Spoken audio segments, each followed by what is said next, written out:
3, nasa St. Jovet Bus Station si Martin. Balak nitong umalis sa lugar pero wala pa itong maisip kung saan papunta. Napansin niya ang isang lalaki na kasing edad niya ang tumayo sa waiting area nang i-announce na paalis na ang bus papuntang Mont Laurier, Quebec, Canada. Kaya ito na rin ang biniling tiket ng binata. Nang umalis na ang bus, hindi inasahan ni Martin na magkatabi sila ng lalaking nakita niya kanina sa terminal. Nagpakilala itong si Matt at pareho sila ng pakay nito na umalis na sa kanilang lugar. Ilang minuto ang lumipas, biglang tumirik ang bus na sinakyan nila kaya nakapagdesisyon ang dalawa na bumili na lang ng sasakyan. Si Martin ang nagbayad dahil walang dalang cash si Matt.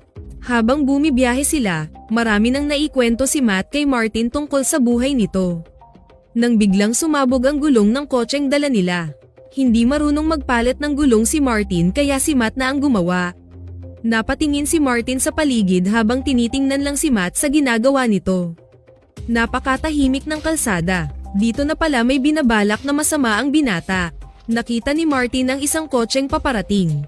Nang malapit na ito sa kanila, sinabihan niya si Matt na magkasing tangkad sila sabay biglang sinipa ang kasamang lalaki. Nabangga ng kotse si Matt at nagpaikot-ikot ang kotse bago ito tuluyang bumaliktad sa di kalayuan. Animoy natuwa si Martin sa nangyari at napangiti ito. Lumapit ang binata sa kotse at mukhang natuwa ito nang makitang wala ng buhay ang driver ng sasakyan. Saka nito binalikan si Matt na naghihingalo sa tabi ng kalsada. Kinuha ni Martin ang patakan nito at dinampot ang isang bato sa tabi saka walang awang tinuluyan ang nakabulagtang lalaki.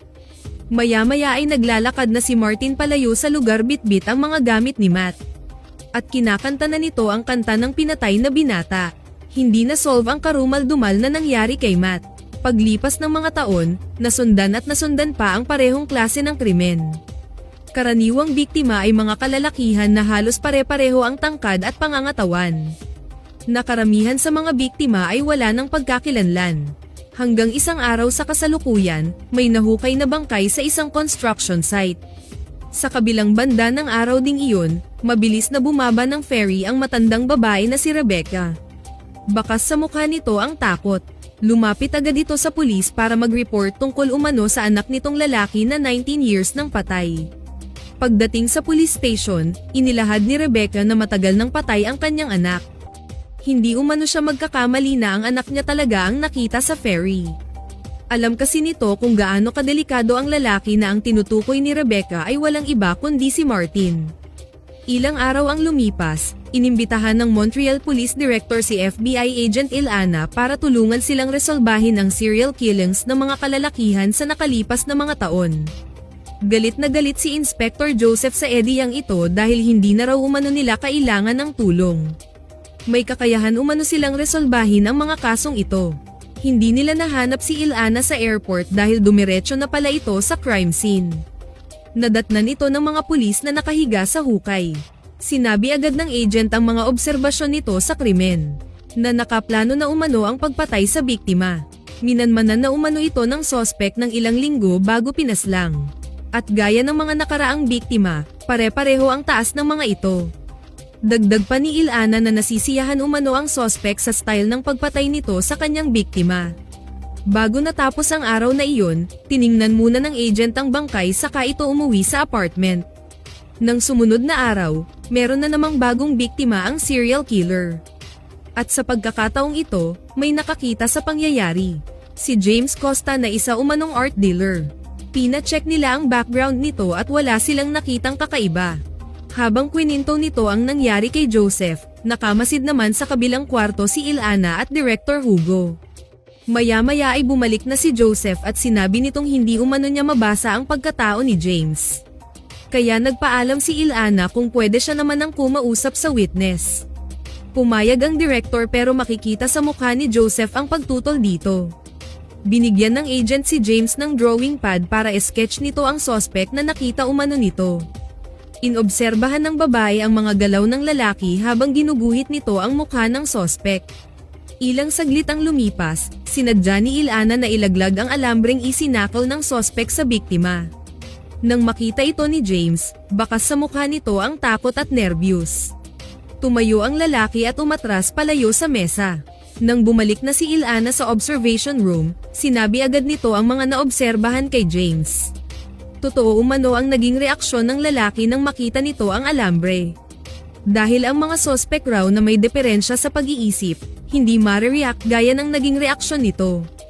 At kaliwete umano ang sospek habang si James ay kanan ang ginagamit nitong magsulat at magsindi ng sigarilyo. Nang matapos ni James ang sketch ng sospek, hinanap kaagad nila ito kung may mag-match ba sa system. Kasunod nito ay nakilala na rin nila ang bangkay na nakita sa construction site. Positibo itong kinilala ng kapatid na babae. Nawawala daw umano ito ilang linggo na pero may gumagamit pa rin sa credit card nito. At ilang saglit pa ay nakatanggap na sila ng impormasyon na may match na sa sketch ng suspect. Pinuntahan kaagad nila ang tinitirhan ng nagmatch sa sketch. Sabi ng tagapamahala ng hotel, nagbayad umano ng advance ang lalaki pero hindi na niya ito nakita pang muli. Sinuyod nila ang buong kwarto pero walang tao dito. Pero nang may mapansin si Ilana sa kisame, dito nila nakita ang bangkay ng isang Clark William Edwards. At ginamit pa umano kahapon ang credit card nito. Nang malaman nila na walang nag-report na missing ang lalaki, pinagpatuloy nila ang surveillance sa credit card nito. Nang lumabas na ang DNA testing ni James, malinis umano ang lalaki at hindi na ito suspect sa huling biktimang napatay ng serial killer na si Clive Moran. Nang makuha nila ang bilang ng telepono ng biktimang natagpuan nila sa isang hotel, may tinatawagan itong Rebecca Asher. Nalaman din nila ang report ng matanda dati tungkol sa anak nito na nakita sa ferry. Dahil dito, pinuntahan ng grupo ang matandang babae sa bahay nito. Pinakita ni Ilana kay Rebecca ang sketch ng suspect para kilalanin kung ito ba yung anak niyang si Martin. Sagot nito na posibleng ito yung anak niya dahil sa makapal nitong balbas. At hinding-hindi raw niya makakalimutan ang mga mata nito. Habang nagkwento ang matanda, inoobserbahan ito ng agent. Nalaman niya kay Rebecca ang habit ng anak na hinahawakan ang tenga nito sa tuwing nininervyos. Nang tanungin niya si Rebecca kung nakita ba nito ang katawan ni Martin noong namatay ito, sagot lang nitong hindi pa umano ito handa na makita ang lalaki. Nalaman din ni Ilana na may kambal pala itong si Martin na si Reese. At noong 14 sila, namatay sa pagkalunod si Reese. Simula daw noon naging bayolente na si Martin. Noong 16 daw si Martin, naglayas umano ito at dinala lahat ng alahas ni Rebecca. Paglipas ng ilang araw, nakatanggap daw ng tawag ang matanda galing sa mga pulis na nadisgrasya ang anak. May dinampot na larawan si Ilana pero kinuha agad ito ng matanda. Si Martin umano ito saka tinago ito sa likod ng iba pang pictures ng kambal nitong si Reese. Naramdaman ng agent ang pagkadisgusto ng ina sa sariling anak. Habang palabas na si Ilana sa bahay ni Rebecca, napansin niya ang isang pinto na nakasusi. Pagkatapos ng pakipag-usap ng agent kay Rebecca, pinahukay nila ang libingan ni Martin.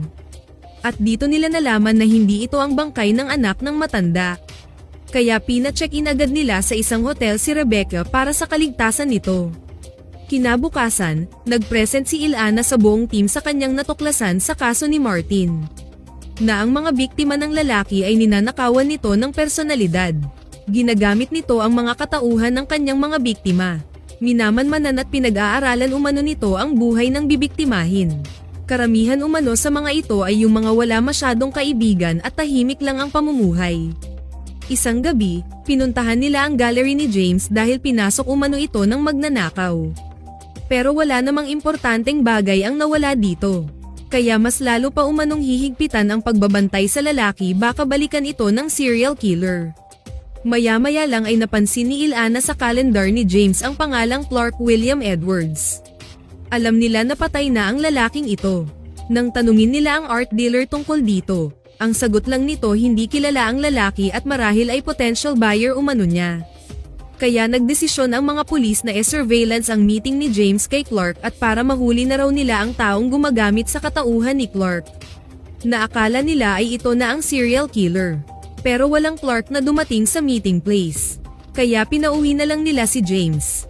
Galit ang lalaki na pumayag siyang maging asset ng mga pulis.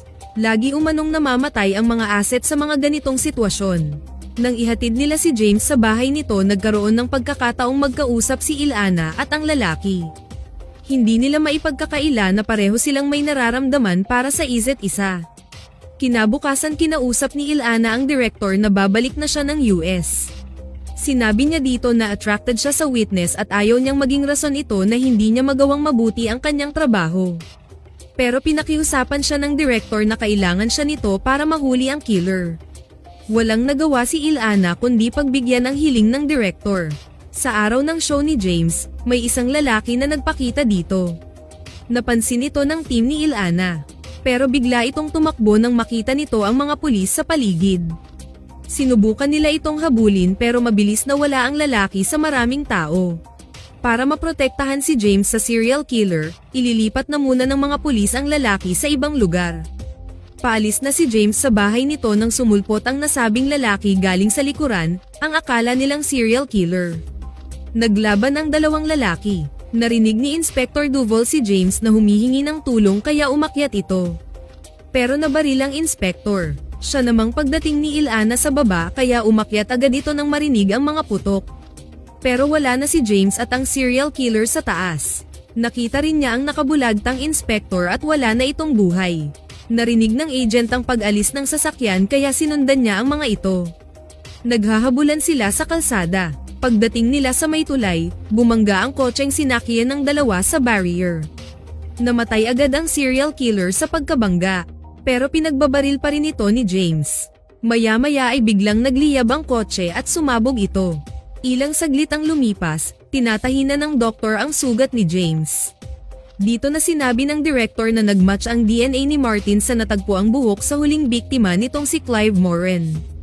At dahil umano sa pagkamatay ng serial killer, tapos na ang kasong kinasangkutan ni James. Pagbalik ni Ilana sa hotel, pinagtatanggal na nito ang mga pictures na nakadikit sa kisame. Maya-maya ay dumating si James sa unit niya. At dahil sa attraction nila sa isa't isa hindi na rin napigilan ng agent ang naramdaman sa lalaki. Dahil buong akala ng babae, tapos na rin naman ang kaso. Kaya may nangyari sa dalawa ng gabing iyon. Kinabukasan ay bumalik sila ng hospital dahil dumugo ulit ang sugat ng lalaki. May tumawag kay Ilana na nasa hospital na si Rebecca para kilalanin ang bangkay ni Martin.